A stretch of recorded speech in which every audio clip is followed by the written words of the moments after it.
بسم اللہ الرحمن الرحیم۔ السلام علیکم سامعین، آج کی اس ویڈیو میں ہم جانیں گے اللہ کے ایک ایسے نبی کے بارے میں کہ جن سے شیر بھی ڈرتے تھے اور جن کو اللہ تعالیٰ نے حضرت یوسف علیہ السلام کی طرح خوابوں کی تعبیر کا علم عطا فرمایا تھا، اور جن کے سامنے وقت کا ظالم و جابر بادشاہ بھی سرنگوں ہو گیا، اور جس نے اپنے خدا داد علم سے آنے والے وقت کے بارے میں ایسی خبریں دی کہ جن کو سن کر بادشاہ وقت کے جسم پر کپ کپی طاری ہو گئی، اور جس نے دعا کی تھی کہ مجھے امت محمد صلی اللہ علیہ وآلہ وسلم کے لوگ نماز جنازہ پڑھ کر دفن کریں۔ سامعین، ان تمام سوالات کے جوابات قرآن و حدیث کی روشنی میں آج کی اس ویڈیو میں ہم آپ کے ساتھ شیئر کریں گے، لہٰذا ہماری آپ سے گزارش ہے کہ ہماری اس ویڈیو کو آخر تک ضرور ملاحظہ فرمائیے۔ سامعین، تاریخ انسانی میں اس جلیل القدر پیغمبر کو حضرت دانیال علیہ السلام کے نام سے جانا جاتا ہے۔ حضرت دانیال علیہ السلام اللہ کے ایک برگزیدہ پیغمبر تھے جو بنی اسرائیل کے زوال کے آخری دور میں پیدا ہوئے، اور آپ 1457 قبل مسیح میں بیت المقدس میں پیدا ہوئے تھے۔ دانیال کی لغوی معنی ہے خدا میرا منصف ہے۔ سامعین، حضرت دانیال علیہ السلام کے والدین کے متعلق عہد نامہ قدیم اور جدید دونوں میں کوئی جانکاری موجود نہیں ہے، لیکن بعض محققین نے لکھا ہے کہ آپ یہودیوں کی نسل سے تھے، جو بنی اسرائیل کا ایک ممتاز اور مرتبے والا خاندان تھا۔ جس ملک کے اندر حضرت دانیال علیہ السلام پیدا ہوئے، اس ملک کے بادشاہ کے پاس جو نجومی موجود تھے، انہوں نے بادشاہ کو اس بات سے آگاہ کیا کہ ایک بچہ پیدا ہوگا جو تیری بادشاہت کو تباہ و برباد کر دے گا۔ اس پر بادشاہ برہم ہوا اور اس بادشاہ نے کہا کہ اللہ کی قسم، اس رات جو بچہ پیدا ہوگا میں ضرور اس کو قتل کر دوں گا۔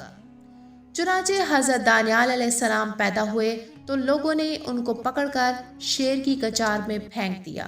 چنانچہ شیرنی اور شیر اس بچے کے پاس آئے تو اس کو پیار کرنے لگے اور انہیں دن رات چاٹتے رہتے تھے، اور حضرت دانیال علیہ السلام کو اس شیر اور شیرنی نے کوئی نقصان نہیں پہنچایا۔ جب ان کی والدہ محترمہ تشریف لائی تو دیکھا کہ شیرنی اور شیر ان کو چاٹ رہے ہیں۔ اس طرح حضرت دانیال علیہ السلام کو بچپن کے اندر اللہ تعالیٰ نے محفوظ رکھا، یہاں تک کہ آپ اس مقام و مرتبے پر پہنچے جو ان کے لیے اللہ تعالیٰ نے لوح محفوظ میں لکھا ہوا تھا۔ سامعین، حضرت دانیال علیہ السلام کی جوانی کے ایام میں بنی اسرائیل کا بہترین زمانہ تھا، لیکن بنی اسرائیل کے بہت سے لوگ بدعمالیوں، ظلم، زناکاری اور طرح طرح کی برائیوں میں مبتلا ہو چکے تھے۔ چنانچہ حضرت وہب بن منبہ رحمۃ اللہ علیہ فرماتے ہیں کہ اللہ تعالیٰ نے بنی اسرائیل کے انبیاء میں سے ایک نبی کی طرف وحی کی اور انہیں تاریخ انسانی میں حضرت ارمیہ علیہ السلام کے نام سے جانا جاتا ہے۔ اللہ تعالیٰ نے ان سے فرمایا کہ بنی اسرائیل میں نافرمانی عام ہو گئی ہے، اپنی قوم میں کھڑے ہو کر ان کو خبردار کر دو۔ حضرت ارمیہ علیہ السلام نے ان کو اللہ تعالیٰ کا پیغام پہنچایا تو ان لوگوں نے آپ کو جھٹلایا اور آپ کو طرح طرح کی تکلیفیں دی، آپ کو قید کر دیا۔ اللہ تعالیٰ کے نبی کی نافرمانی اور ان کو جھٹلانے کی سزا یہ دی گئی کہ اللہ تعالیٰ نے ان پر بخت نصر بادشاہ کو مسلط کر دیا۔ بخت نصر بادشاہ بیت المقدس کے اندر داخل ہوا اور اس نے وہاں پر جہالیت کا حکم نافذ کر دیا اور ظالم بادشاہوں کی طرح لوگوں کے ساتھ سلوک کیا۔ ان میں سے 1/3 کو قتل کر دیا اور 1/3 کو قید کر لیا۔ صرف اپاہج اور ضعیف مردوں اور عورتوں کو زندہ چھوڑا۔ جب وہ بادشاہ فارغ ہو کر جانے لگا تو اس نے تمام مال و دولت کو بھی لوٹ لیا اور قیدیوں کو ہانک کر ساتھ لے گیا۔ ان میں بادشاہوں علماء کے بچوں کی تعداد 90,000 تھی۔ اس نے بیت المقدس میں گندگی پھینک کر اس میں خنزیر کو ذبح کر کے اس کی توہین کی۔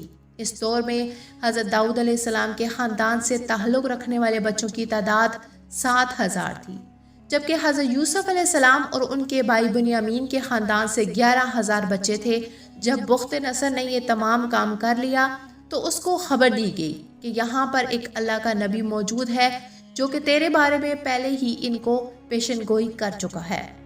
وہ ان سے کہتا تھا کہ تو آ کر ان سے لڑائی کرے گا اور ان کے قابل افراد کو قتل کر ڈالے گا اور ان کی مساجد کو گرا دے گا اور ان کے گرجوں کو جلا ڈالے گا۔ لیکن ان لوگوں نے ان کو جھٹلایا اور اس پر بہتان لگائے اور اس کو مارا پیٹا اور اس کو بیڑیوں میں جکڑ کر قید کر دیا۔ بادشاہ نے حکم دیا کہ حضرت ارمیہ علیہ السلام کو قید خانے سے نکالا جائے۔ جب حضرت ارمیہ علیہ السلام کو قید خانے سے نکالا گیا تو بخت نصر نے ان سے پوچھا کہ کیا تو واقعی ان کو پیش آنے والے واقعات سے ڈراتا تھا اور تمہیں پیش آنے والے واقعات کا علم کیسے ہوا؟ تو آپ نے جواب دیا کہ اللہ تعالیٰ نے مجھے ان کی طرف رسول بنا کر بھیجا تھا۔ اس کے بعد بخت نصر نے بنی اسرائیل کو قیدی بنا کر اپنے ساتھ لے گیا اور ان میں اللہ کے جلیل القدر پیغمبر حضرت دانیال علیہ السلام بھی موجود تھے۔ سامعین، 421 قبل مسیح بخت نصر نے ایک رات ایک پر اسرار خواب دیکھا۔ خواب کے اندر بخت نصر نے ایک عظیم بت کو دیکھا جس کے پاؤں زمین میں تھے اور سر آسمان میں۔ اس کا اوپر والا حصہ سونے کا، درمیانی حصہ چاندی کا اور نچلا حصہ تانبے کا تھا، جبکہ پاؤں پتھر کے بنے ہوئے تھے۔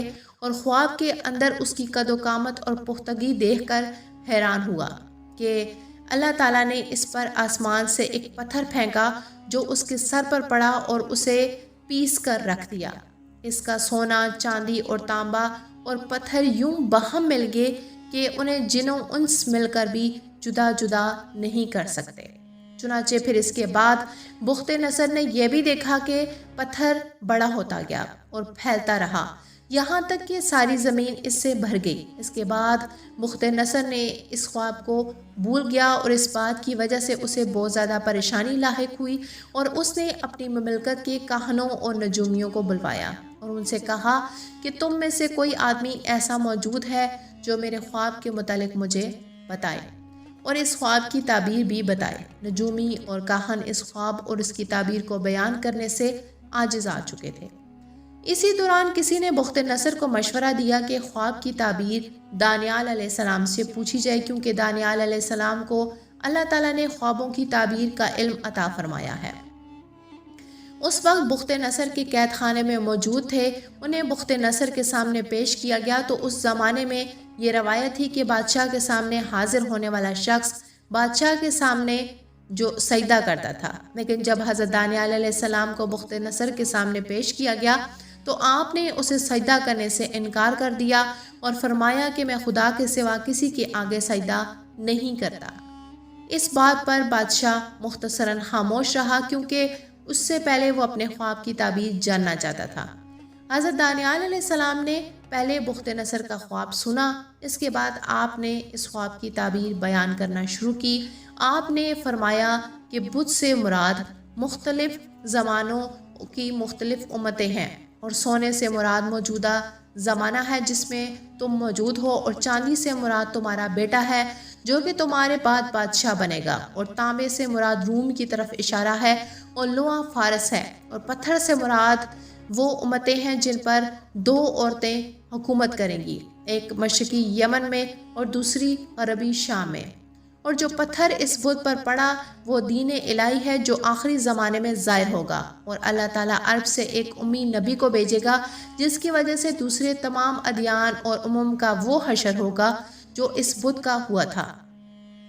وہ دین اس پتھر کی طرح پھیلتا جائے گا اور ساری زمین پر غالب آ جائے گا، یوں باطل کی جگہ حق اور گمراہی کی جگہ ہدایت آ جائے گی، اور ضعیفوں کو قوت اور ناقصوں کو عزت اور بے کسوں کو نصرت دی جائے گی۔ چنانچہ حضرت دانیال علیہ السلام کی تعبیر سن کر بخت نصر نے کہا کہ جب سے میں نے تخت حکومت سنبھالا ہے آپ سے بڑھ کر کسی نے مجھ پر ایسا غلبہ حاصل نہیں کیا، یقیناً آپ سے زیادہ میرا محسن کوئی نہیں ہے، میں آپ کے احسان کا بدلہ دینا چاہتا ہوں۔ چنانچہ بخت نصر نے دانیال علیہ السلام کی قابلیت دیکھ کر ان کو اپنے دربار میں ایک عہدے پر مقرر کر دیا۔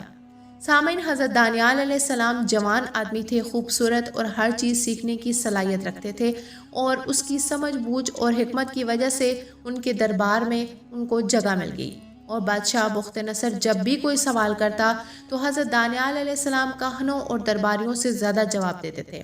حضرت دانیال علیہ السلام نے بابل میں قیام کے دوران غیر حلال کھانا کبھی نہیں کھایا۔ آپ سادہ غذا اور پانی پر گزر بسر کیا کرتے تھے، لیکن اللہ نے ان کو حلال غذاؤں میں اتنی برکت عطا کی تھی کہ آپ دوسرے لوگوں سے زیادہ صحت مند نظر آتے تھے۔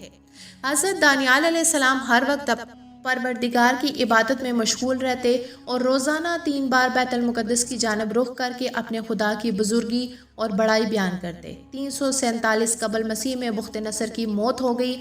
مورخین نے لکھا ہے کہ دانیال علیہ السلام کی مثال حضرت یوسف علیہ السلام کی طرح ہے کہ آپ حضرت یوسف علیہ السلام کی طرح ہی قیدی بنا کر دوسرے ملک میں لائے گئے اور دونوں کو یہ خوابوں کی تعبیر کے علم سے بھی نوازا گیا تھا۔ اگر یوسف علیہ السلام نہ ہوتے تو پورا مصر تباہ و برباد ہو جاتا۔ بالکل اسی طرح اگر دانیال علیہ السلام نہ ہوتے تو بخت نصر بادشاہ اور اس کی تمام رعایا تباہ و برباد ہو چکی ہوتی۔ بخت نصر کے مرنے کے بعد اس کا بیٹا بادشاہ بنا۔ یہ انتہائی نالائق اور عیاش بادشاہ تھا۔ دوسرے وزیر جو حضرت دانیال علیہ السلام کے عہدے کی وجہ سے ان سے جلتے تھے، بادشاہ کو حضرت دانیال علیہ السلام کے خلاف بھڑکانا شروع کر دیا اور بادشاہ کو بتایا کہ دانیال علیہ السلام نہ آپ کو سجدہ کرتے ہیں اور نہ ہی وہ بابل کی سلطنت کا خیال رکھتے ہیں۔ وہ تو یہ کہتے ہیں کہ جلد ہی بابل کی سلطنت کا خاتمہ ہو جائے گا اور اس کے خدا کی حکومت قائم ہوگی۔ لہٰذا بادشاہ نے حکم دیا کہ دانیال علیہ السلام کو شیروں کے سامنے ڈال دیے جائے۔ حضرت دانیال علیہ السلام نے شیروں کا سامنا کیا تو اللہ تعالیٰ سے مدد مانگی، تو آپ نے عرض کیا کہ اے وہ ذات، میں تجھ سے مدد مانگتا ہوں کہ جس کے آگے یہ شیر بھی اپنا سر جھکا دیتے ہیں۔ اللہ کی قدرت سے شیروں نے آپ کو کوئی نقصان نہیں دیا۔ جب صبح ہوئی اور لوگوں نے قید خانے میں جھانکا تو دیکھا کہ حضرت دانیال علیہ السلام بالکل صحیح سلامت موجود ہیں اور شیر ایک کنارے پر بیٹھ کر آرام کر رہے تھے۔ تو یہ لوگ معاملہ دیکھ کر سمجھ گئے کہ آپ نیک اور برگزیدہ شخصیت ہیں، لیکن اب وقت گزر چکا تھا اور خدا کا عذاب بالکل قریب آ چکا تھا۔ اس وقت فارس کے بادشاہ سائرس نے ان پر حملہ کر دیا اور مختصر خاندان کی حکومت کا خاتمہ ہو گیا۔ اس نے حضرت دانیال علیہ السلام کو قید خانے سے آزاد کروایا اور انہیں عزت و احترام کے ساتھ اپنے دربار میں وزیر مقرر کیا۔ یہ عظیم اور خدا ترس بادشاہ، جس کو تاریخ میں سائرس اعظم کے نام سے جانا جاتا ہے، قرآن مجید میں اس کا ذکر ذوالقرنین کے نام سے موجود ہے۔ چنانچہ حضرت دانیال علیہ السلام اس خواب کی جو تعبیر انہوں نے بیان کی تھی بالکل اسی طرح سے ہوا۔ مختلف حکومتیں قائم ہوتی رہی اور اپنے اپنے وقت پر ان کا خاتمہ ہوتا رہا۔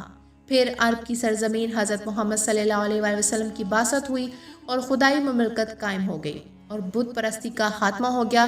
لیکن اس وقت کے یہودی اپنے نبی حضرت دانیال علیہ السلام کے خواب کی طرح طرح تعبیریں کرنے لگے، جس کی وجہ سے انہوں نے نہ صرف اپنی قوم کو راہ سے گمراہ کر دیا بلکہ عذاب کا مستحق ٹھہرا دیا۔ اللہ تعالیٰ سے دعا ہے کہ اللہ تعالیٰ ہمیں گمراہ کرنے والے فتنوں سے ہمیشہ کے لیے محفوظ رکھے، آمین۔ سامعین، امید ہے کہ آپ کو ہماری اسلامک ویڈیوز پسند آ رہی ہوں گی۔ اگر آپ کو ہماری ویڈیوز پسند آ رہی ہیں تو ہماری حوصلہ افزائی کے لیے اپنی رائے کا اظہار کیجیے، اور اگر آپ نے ابھی تک ہمارے چینل کو سبسکرائب نہیں کیا تو چینل کو سبسکرائب کریں اور بیل آئیکن کو پریس کریں تاکہ آپ کو ہماری آنے والی ویڈیوز کا نوٹیفیکیشن ملتا رہے۔ سامعین، ان ویڈیوز کو اپنے دوستوں اور چاہنے والوں کے ساتھ بھی شیئر کریں تاکہ دوسروں کے علم میں بھی اضافہ ہو سکے۔ اللہ پاک ہم سب کا حامی و ناصر ہو، آمین یا رب العالمین۔